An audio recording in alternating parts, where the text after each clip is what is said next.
Máxima tensión en Oriente Medio. ¿Irán ha atacado a Israel con misiles? ¿Habrá respuesta por parte de Israel? ¿Por qué el ataque de Irán puede desencadenar una guerra? ¿Estados Unidos apoya a Israel, pero qué va a hacer Rusia al respecto? Máxima tensión en Oriente Medio. Israel contra todos. Primero Gaza, luego Líbano, ahora Irán. Estamos a punto de vivir una gran escalada del conflicto en Oriente Medio. Depende muchísimo de Israel, pero ¿qué es lo que podemos esperar a partir de ahora? Irán realizó un ataque con misiles balísticos el pasado 1 de octubre en varios puntos de Israel. Como bien sabéis, el día 1 de octubre, Irán lanzó una ola de misiles balísticos contra Israel. No provocó grandes daños, pero ¿qué podemos esperar de este ataque y qué hay detrás sobre todo de este ataque? Al final, este ataque se lanza como respuesta al devastador ataque de Israel sobre la cúpula de Hezbollah, donde se cargó a todos los integrantes y a los sustitutos que Líbano, o que Hezbollah ha ido, mejor dicho, fue nombrando. Con los walkie-talkies que todo el mundo conoce. Justo después, ese Eso es. ataque en 2 fases. Y ahora está por ver cuál es la respuesta de Israel y qué es lo que puede hacer Irán también, ¿no? Después de todo esto, ¿qué podría hacer Irán? Las armas de Irán se componen básicamente de misiles a larga distancia, porque el armamento que tienen es en su mayoría ruso, y mucho de ello está un poco en desuso, que puede peligrar para Israel. Esta nación es capaz de lanzar misiles a larga distancia, puntos estratégicos clave, bases militares y puntos de interés para Irán. En base a este vídeo que estamos viendo y un poco a lo que se me viene a la cabeza, ¿pueden Irán mandar una ola sucesiva de cohetes, de misiles, para saturar las defensas israelíes en un hipotético caso de acabar, ¿no? O de llevar a la delantera en el conflicto? Es una de las ideas, ¿no? Las preguntas que me vienen a la cabeza. ¿Saturar la cúpula de hierro con una gran cantidad de misiles sería una opción viable para Irán? Sí, justo. Al final saturar la cúpula de hierro, ¿no? Al final podría ser una de sus bazas. Y de hecho tienen una ventaja que es intentar distribuir todos esos lanzadores, ¿no? Dentro de no solo su territorio, sino de Tiene sus muchísimo aliados, territorio, contando el Irak, suyo y sí, Siria, por supuesto. etcétera, claro. Entonces al final, cómo funciona la cúpula de hierro es que calcula la trayectoria de dónde se lanza un misil para lanzar otro a continuación e interceptarlo en el aire, ¿no? Entonces, si tú mueves y distribuyes esas trayectorias y se lo complicas, por así decirlo, si tienes un número suficientemente grande de misiles, puedes saturar, ¿no? Y que varios acaben impactando en territorio. Entonces, digamos que Irán tiene una importante capacidad para infligir daño, pero el tema está en que a partir de ahí No hay mucho más. no hay mucho más. Y si llegamos a ese punto donde se utilizan otros territorios, seguramente Estados Unidos también participe, ¿no? Porque, primero, ha anunciado un paquete de ayuda a Israel de casi 9 billones de dólares, o sea, casi 9.000 millones de dólares. ¿Dónde sacará el dinero Estados Unidos? Debajo de las arquetas de casa o imprimiendo a muerte. A base de imprenta. Sí. Y que además va a ayudar a derribar misiles. Entonces, eso puede provocar una respuesta de Israel bastante grande, ¿no? Porque al final es uno de los ejércitos más avanzados del mundo. No olvidemos que el principal fuerte o el poder real que tiene Irán es formar a milicias, lo que se llama la guerra asimétrica, ¿no? De financiar y entrenar a milicias en Líbano, en Siria, en Con Irak. pequeños ataques puntuales en diferentes zonas del territorio y al final genera un gran sentimiento de daño a nivel nacional, porque al final estás atacando a la población. Pues ya lo hemos visto que ese tipo de colectivos atacan sobre todo a la población. También incluso pueden atacar a militares, pero sobre todo intentan causar grandes daños o estragos, ¿no? Con un pequeño número. Entonces, eso hay que tenerlo en cuenta, por supuesto. Al final, desde la sombra. ¿Puede Irán infligir bastante daño a Israel con el armamento que posee actualmente? Entonces, digamos que Irán tiene una importante capacidad para infligir daño, pero el tema está en que a partir de ahí no hay mucho más. No hay mucho más. Y si llegamos a ese punto donde se utilizan otros territorios, seguramente Estados Unidos también participe, ¿no? Porque, primero, ha anunciado un paquete de ayuda a Israel de casi 9 billones de dólares, o sea, casi 9.000 millones de dólares, y ¿Dónde que sacará además el dinero Estados Unidos? a base de, Debajo de las arquetas de casa o imprimiendo a muerte. a base de imprenta, Sí, y que además va a ayudar a derribar misiles. Entonces, eso puede provocar una respuesta de Israel bastante grande, ¿no? Porque al final es uno de los ejércitos más avanzados del mundo. No, no olvidemos que el principal fuerte o el poder real que tiene Irán es formar a milicias, lo que se llama la guerra asimétrica, ¿no? De financiar y entrenar a milicias en Líbano, en Siria, en con Irak. pequeños ataques puntuales en diferentes zonas del territorio y al final Claro. genera un gran sentimiento de daño a nivel nacional, porque al final estás atacando a la población. Pues ya lo hemos visto que ese tipo de colectivos atacan sobre todo a la población. También incluso pueden atacar a militares, pero sobre todo intentan causar grandes daños o estragos, ¿no? Con un Mm. pequeño número. Entonces, eso hay que tenerlo en cuenta, por supuesto.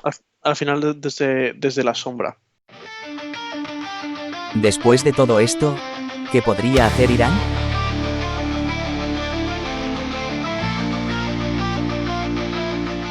Entonces, Israel y el petróleo. Ya las fuentes oficiales de Israel han confirmado que van a responder en los próximos días de forma muy contundente contra Irán. La pregunta clave es, vale, ¿dónde van a atacar? ¿No? Porque hay objetivos muy claros, como podrían ser instalaciones nucleares, Que no o, interesa a ningún país y al final aumentaría totalmente la escala del conflicto y metería ya países muy grandes. No por conviene a supuesto, nadie, creemos pensar. por lo menos en este punto, ¿no? Eso En es, esta primera respuesta, porque tampoco ha pasado tantísimo dentro de Israel, ¿no? eso es. Y el otro punto fácil no son refinerías de petróleo, Que que por desgracia nos podrían afecta a tener todos.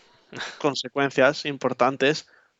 Pero bueno, que quizás bombarden algunas que estén dentro del país, que no hagan una disrupción muy grande de la cadena de aprovisionamiento, por así decirlo, ¿no? Eso, El tema está en que Irán tiene un punto débil muy grande con respecto al petróleo, que es la isla de Yark. La isla de Yark es el principal puerto petrolífero de Irán. Y esto, si bien desestabilizaría muchísimo al país, tendría unas consecuencias muy grandes para todo el mundo. sí, Entonces, tanto económico como a nivel material, sí. es precisamente porque todo el mundo, tú te harías la pregunta y yo me haría la pregunta, todo el Sí. mundo se preguntaría, vale, si es tan claro, ¿por qué no lo han hecho todavía?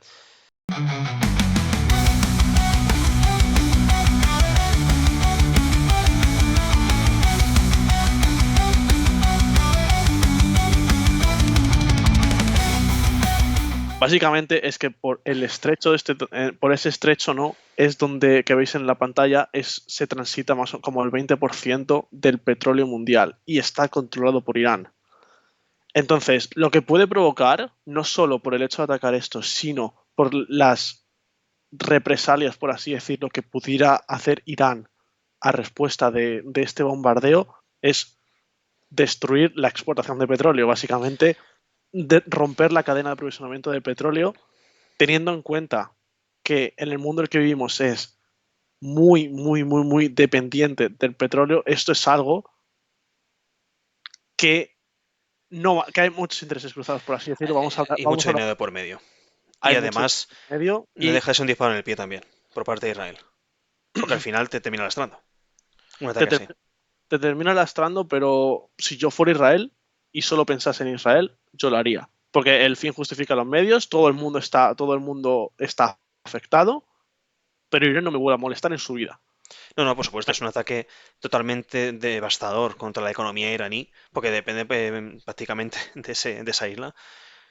Pero, como dices, hay muchos intereses cruzados. Yo creo que no pasará. ¿Qué otros puntos podrían, Yo, aparte del petróleo y de... tampoco lo creo. Lo que pasa es que Sí, Irán tiene la posición ventajosa aquí porque realmente no necesita hacer nada. Simplemente necesita meter miedo. Diciendo, vale, como se os ocurra atacar esto, yo cierro el grifo, por aquí no pasa el petróleo y allí os muráis de frío en invierno, básicamente. ¿Entrar a Estados Unidos y Rusia en el conflicto armado dando apoyo a sus aliados correspondientes? pues Estados Unidos, que entre en el conflicto es totalmente real, que entre en el conflicto, que Rusia tenga que entrar en el conflicto dando apoyo logístico a Irán también, pero que vaya a más en el que haya tropas desplegadas y estén en el frente tanto las tropas rusas como estadounidenses, yo creo que simplemente va a ser a nivel disuasorio y para marcar un poco la potencia de los dos bandos. Pero pienso que no va a ir a un nivel de escalada monumental, simplemente va a haber un apoyo en logístico militar a baja y media escala, Hmm. sin pasar a más. Curioso. O sea, a mí lo que la lógica me dice es que simplemente van a ser pequeñas escaladas esporádicas entre Irán e Israel sin llegar a más porque las consecuencias, como hemos comentado, son muy grandes, no solo para estos países, sino en general. Sí, Además de que Estados Unidos también lo tiene un poco complicado meterse porque el resto de países de Oriente Medio se han declarado neutrales y no van a dejar a Estados Unidos utilizar eso bases es. ni nada de eso. Entonces, la lógica me dice que no debería pasar nada más que eso. Ahora bien, estamos escuchando palabras muy duras por parte de Irán diciendo que intentando unir a toda esta parte, digamos, extremista del La Islam, colectividad religiosa que diciendo, sí, diciendo que Israel es el enemigo común, todos contra Israel. como que casi que hay que Sí, aniquilarlos. Y Israel, como es habitual por otro lado, lanzando avisos muy duros contra Irán. Entonces, yo espero que deseo que todos sean cortinas de humo, de decir, no pases de esta raya, porque si no se va a liar, y que simplemente se vayan quedando en pequeñas escaladas. Espero. Ahora bien, también quiero saber qué es lo que opina la gente, porque eso es. en el vídeo anterior de Ucrania hubo muchísimos debates que me encantaron. Yo estoy encantado siempre de contestar comentarios y debatir, porque me parece súper interesante y Contestamos a así, todos. Así que, todo lo que nos dé tiempo. sí, independientemente de la ideología, todo. Comenta qué te parece. Está la cosa bastante ahora mismo y una cortina de humo que es un poquito complicada de ver. Vamos a ver qué pasa en los próximos días. Pero deja tu comentario, deja tu like, suscríbete Con que nos respeto, viene. por favor. Sí, El único requisito es que sea con respeto. sí, porque al final hay muchos puntos de vista. Luego también la ideología política hace mucho hincapié, ¿no? En las opiniones, pero bueno, al final. Si queréis también un vídeo más específico, vamos a analizar posiblemente más adelante toda la fase del conflicto. Por favor, decidnos qué os interesa más, si el conflicto del Líbano, todo a la vez. Dejadlo en los comentarios y nos vemos en un siguiente vídeo. Muchas gracias por vernos.